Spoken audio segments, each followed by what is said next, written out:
Hey y'all, let's see. All right, maybe.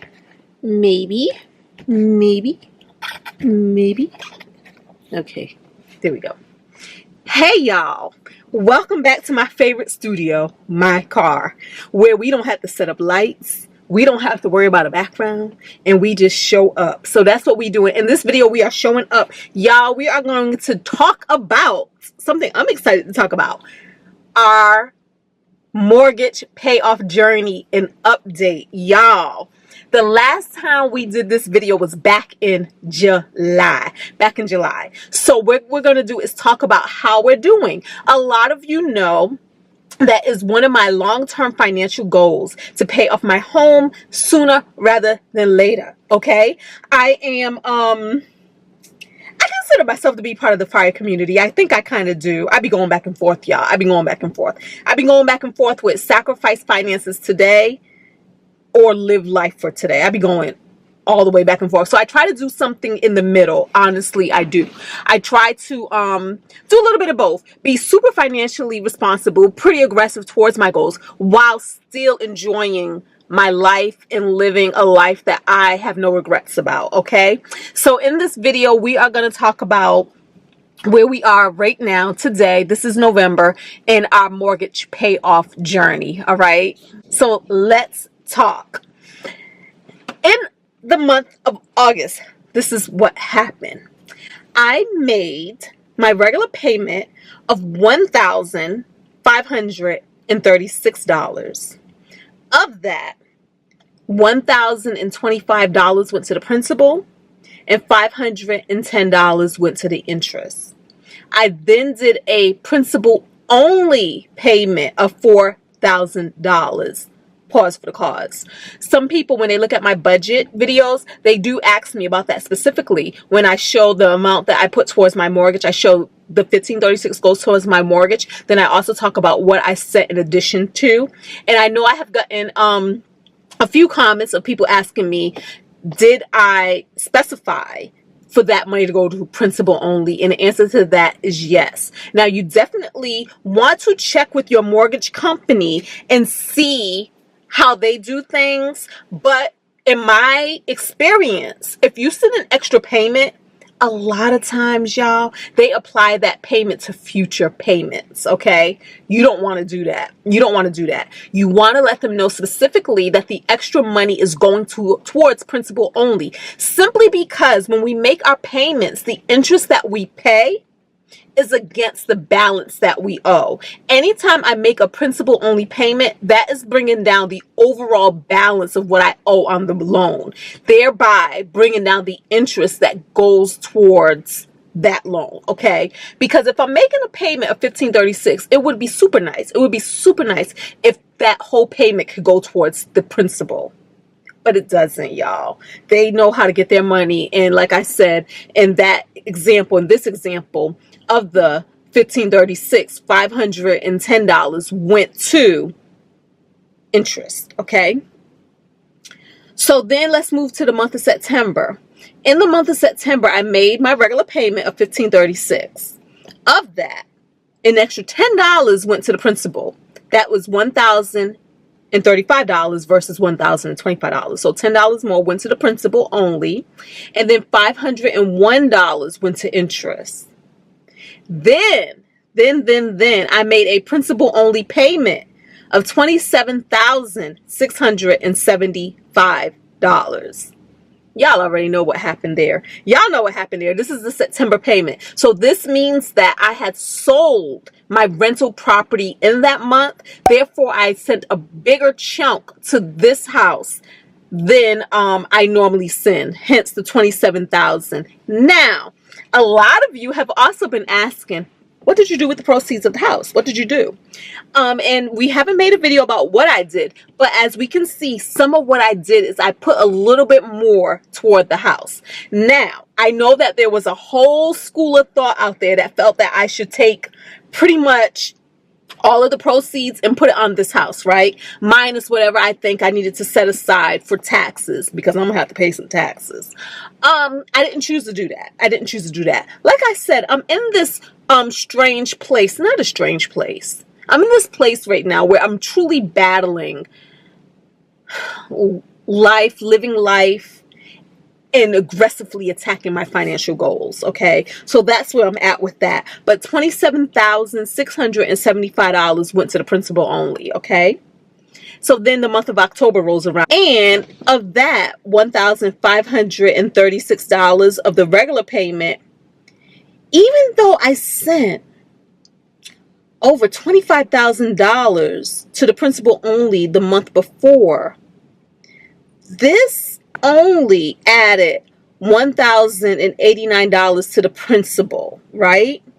Somewhere in my mind, honestly, I was thinking that when you send that big of a chunk, $27,000, that would even knock down what goes to interest more aggressively than, what is that?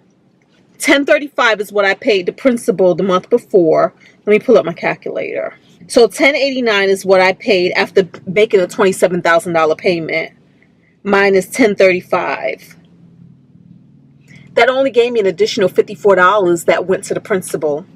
$54 more dollars went to the principal than what was going to the principal before. Okay?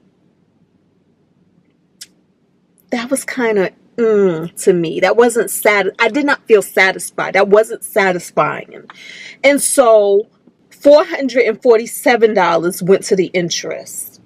Okay? Then I sent an additional $33,115 to the principal only.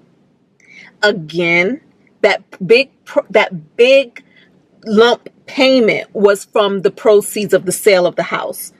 So this shows that when I sold my rental property, $60,000, I used $60,000 and I put on this main home of mine, $60,000.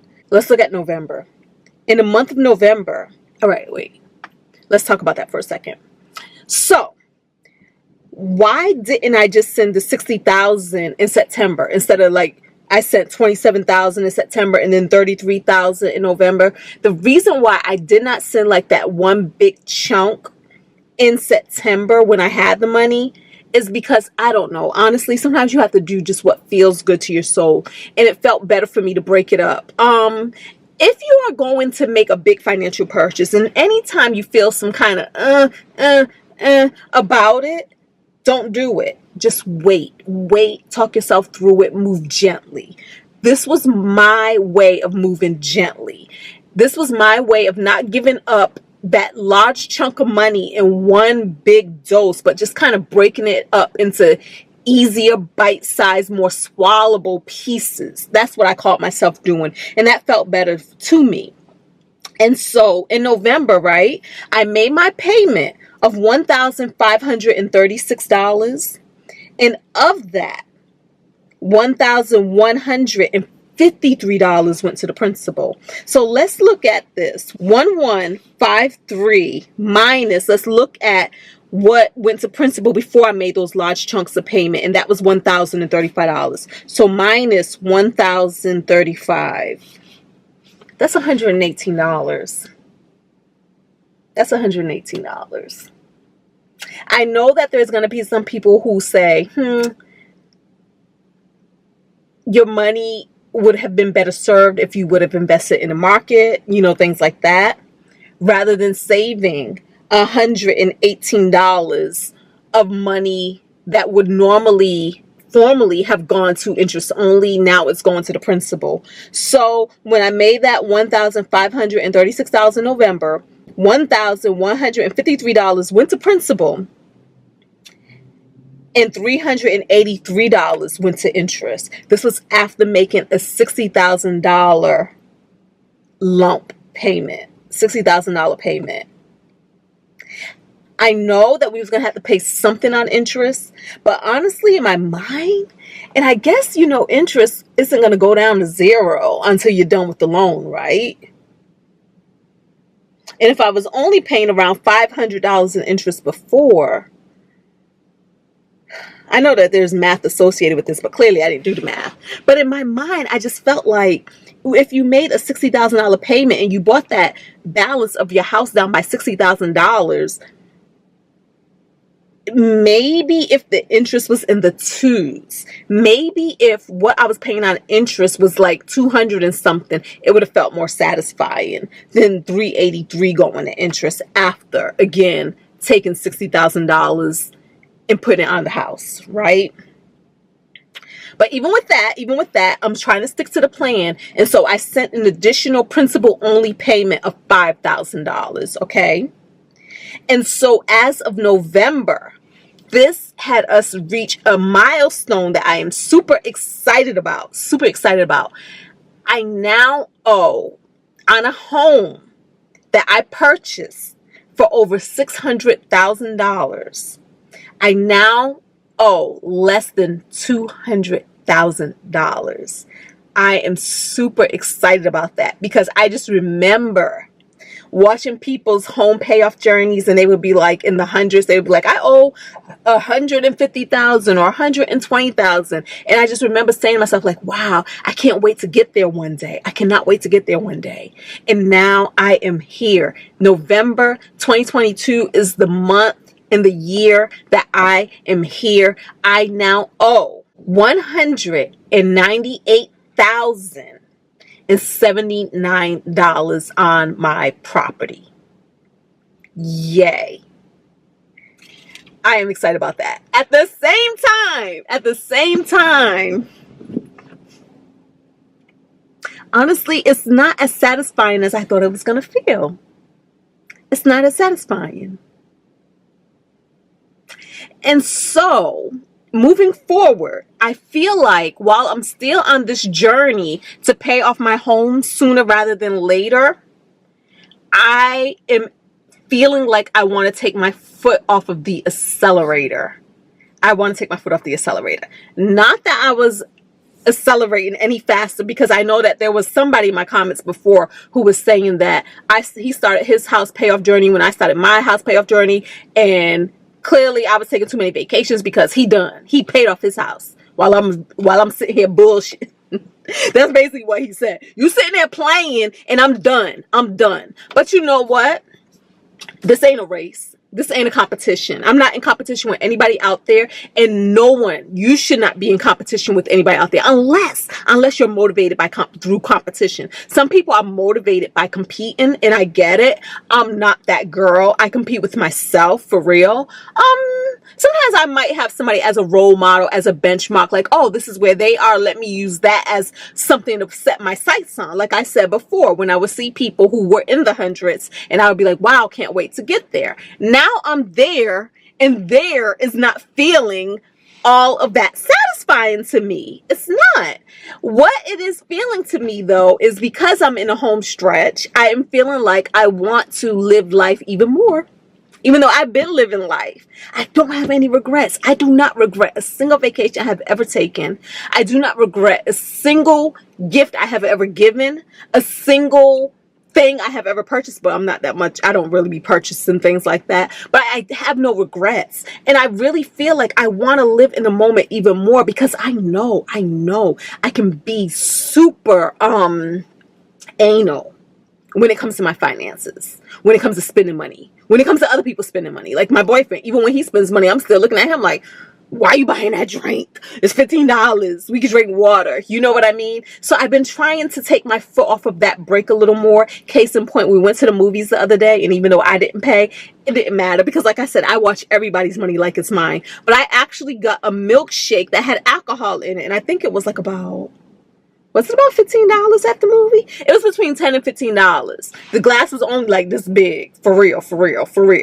But I let myself purchase that. I normally would never do that. I normally would not. I mean, unless, I don't know, it was amazing, had rave reviews, and you just had to try it. But I did it because I was like, I don't know. I don't know where I am these days, guys. I don't know. I guess what I'm saying is I'm just in this place where I'm rethinking my financial goals. I'm rethinking what I really want to do with this, with my journeys, with my money, with my financial freedom. I'm rethinking these things. And I might also just be going through fatigue. there comes a point sometimes where people are aggressively paying off debt where you just get tired and you're just like, oh, I'm over this journey.